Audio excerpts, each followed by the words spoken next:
Standard 7 pupils. Welcome to Eteta Television. My name is Madam Flora Pasco Basabwa, and I'm going to teach you English. And today's topic is coordinating ideas. And the subtopic is uses of either, or, and neither, no. Welcome. My dear pupils, before we go further, I would like to ask you some questions. Number one, do you really know the meaning of coordinating ideas? If yes, what are the words used in coordinating ideas? Can you use those words in constructing a sentence? Today we are going to discuss about the meaning of coordinating ideas. Then we shall know some of the words used to coordinate ideas. And we shall construct together different sentences by using those words which are used to coordinate ideas. Before we go further, let me tell the meaning of coordinating ideas. Coordinating ideas simply means to join two similar ideas to get one meaningful idea. That means there might be two similar sentences but mean one thing. Therefore, in order to reduce the repetition of the words in sentences, we use these coordinations or correlative conjunctions to get one meaningful sentence. And these coordinating ideas are well known as correlative conjunctions because they join two similar sentences into one. Now, some of the words which are used in coordinating ideas are such as either or, neither nor, not only but also, both and. Those are some of the words, not all of them. But as for today, we are going to discuss about only two words. Dear pupils, let us start with the use of either or in constructing sentences. Before we go on how to construct sentences, let us see how we have to pronounce these words. Most of the people used to make mistakes on how to pronounce them. For example, one can say, I will either go to the church or go to town. That one is definitely mistaken. Instead of saying that, we have to say like this, I will either go to the church or to town. And you can pronounce them in two different ways. One is by saying either or either or. Not as we used to pronounce them by saying either or either. That is very awkward. So we use these words to construct sentences which show option to a person whether to do one thing or the other, whether to go somewhere or to go somewhere else, whether he has or she has one thing or the other. Example of the sentences. Suppose you have got a guest at your home place, and now you have only two types of drinks, that is soft drinks. Now, you want to give the option to a guest to choose one of the drinks. So you have to present them both there. You present them, you let him or her choose one of his or her preference. For example, you may say, there is energy drink, there is soda. So you can take energy drink or you can take soda. So instead of using all those too many words while meaning the same thing, as I told you that we use these constructing ideas or coordinating ideas in order to avoid repetition. So you just say, by using either or, you say, here are the drinks. You can take either energy drink or soda. So the one told will decide whether to take energy or to take a soda. Okay, another example, suppose you want to wash your clothes at home, or one of the family member wants to wash, and you always use two kinds of soap. Maybe sometimes you use powder soap or you use bar soap. So one of you may prefer to use one of them. You can just tell whether to use this or to use this. That means instead of saying you can use powder soap, you can use bar soap, instead of saying all those words which show that there are many words in the same meaning, you just say, by using either or, saying you can either use powder soap or bar soap to wash your clothes. That means you give that person a choice to decide whether to use bar soap or to use powder soap.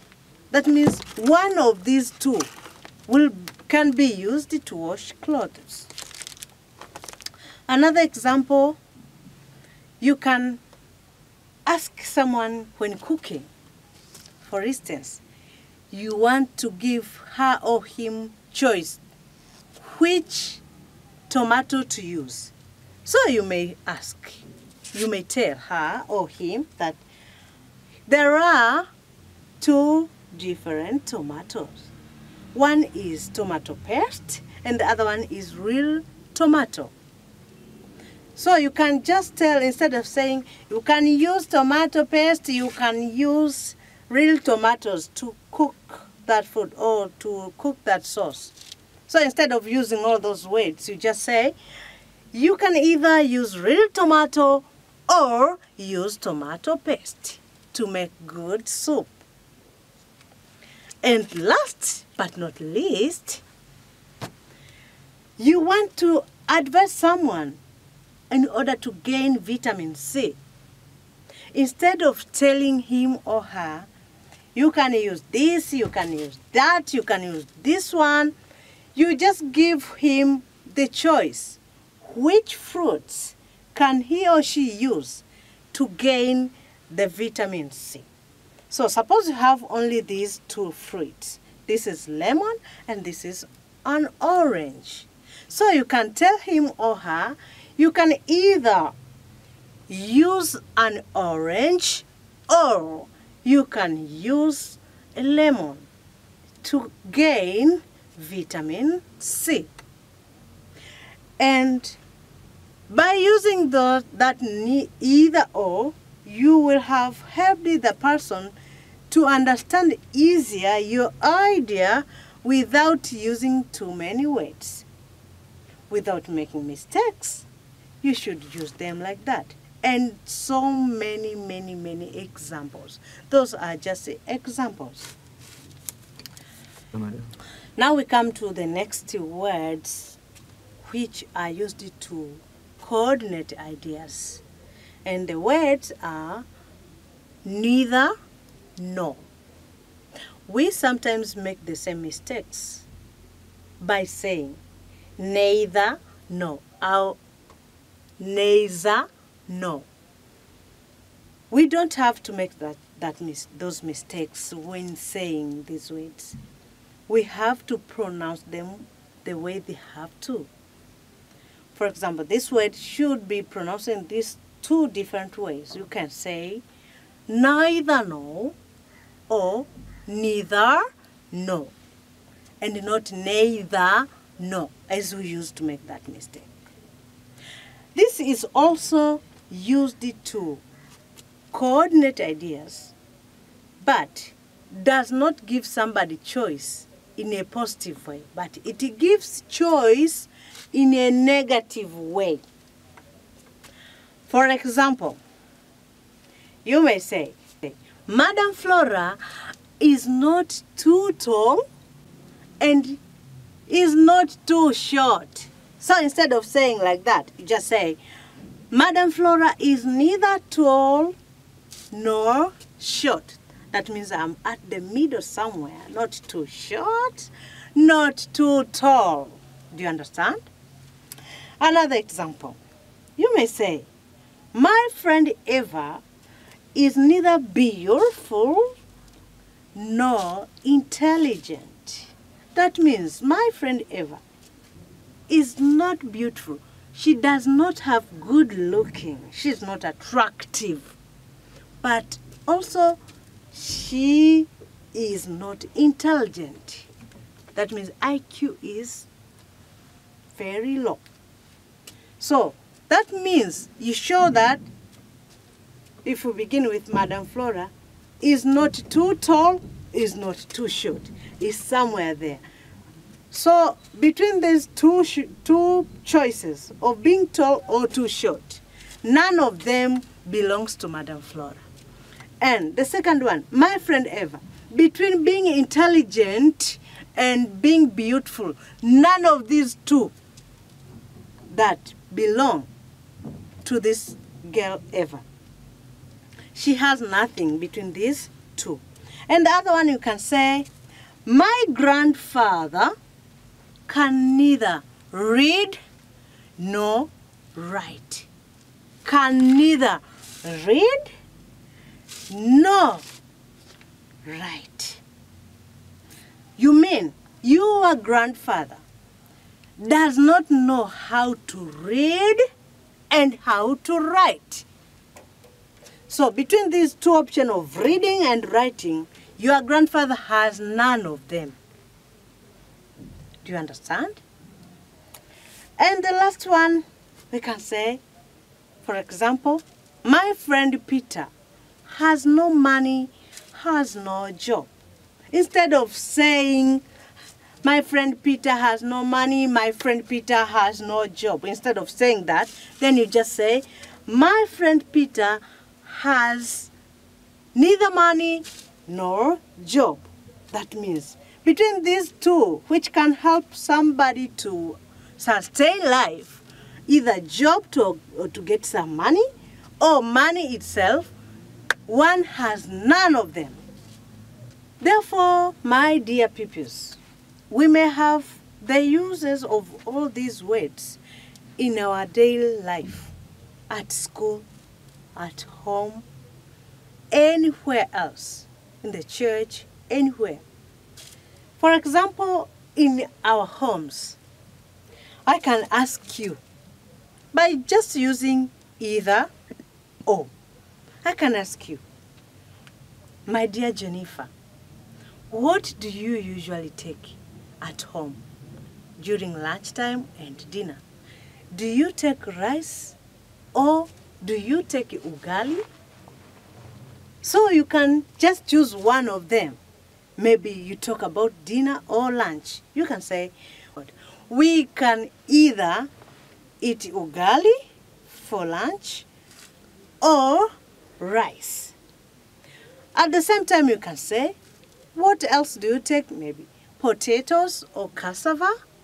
So you can just say, we sometimes can either take a cassava for dinner or potatoes. So by using either dash dash or, you show that how you use these words to show option between these two things. Sometimes a teacher may call you in the sense of sending you somewhere. So, a teacher gives you option, maybe between cleaning the office and going to fetch water somewhere. So, you can either go to fetch water or clean the office. So, you are the one to decide. So, before you decide, you are given an option to say you can either clean this office or go to fetch water.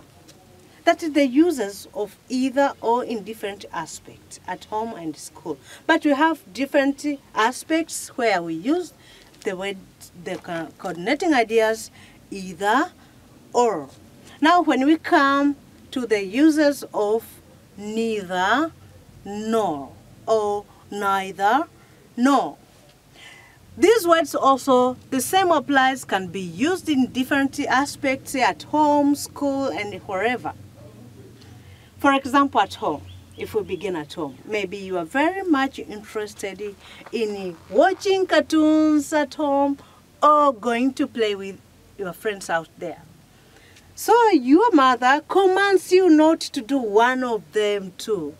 For instance, your mother tells you, today, Anderson, you will neither watch cartoons nor go to play.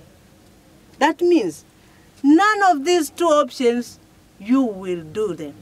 None of them. That means maybe you will follow the instructions. Maybe instead of staying at home, or you will go to the library for self-study.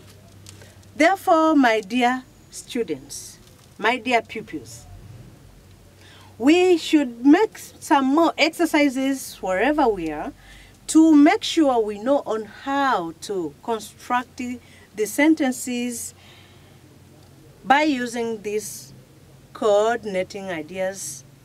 Therefore, my dear pupils, you can go on using these words at your home, at your playground with your friends.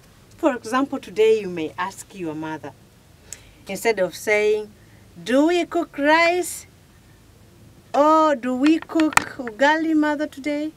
You ask your mother. So instead of saying like that, you just say, mother, do we cook ugali or rice?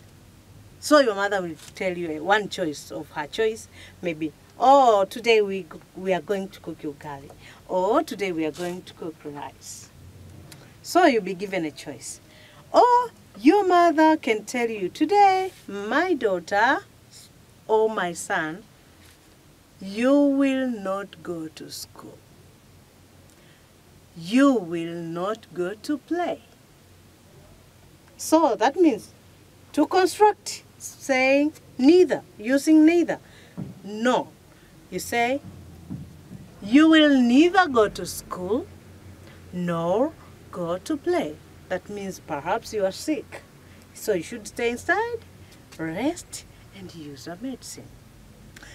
My dear Standard 7 pupils, today we were discussing about coordinating ideas and the meaning of coordinating ideas with the words which are used to coordinate ideas. And we said the words, some of the words used to coordinate ideas are such as either or, neither nor, not only but also, and both and. And you have seen only two words which are either or and neither nor, which are used to construct sentences. And we have been discussing different sentences together. We have constructed different sentences together. And the next time we shall go to the next other words. See you next time. Bye-bye. Keep in touch.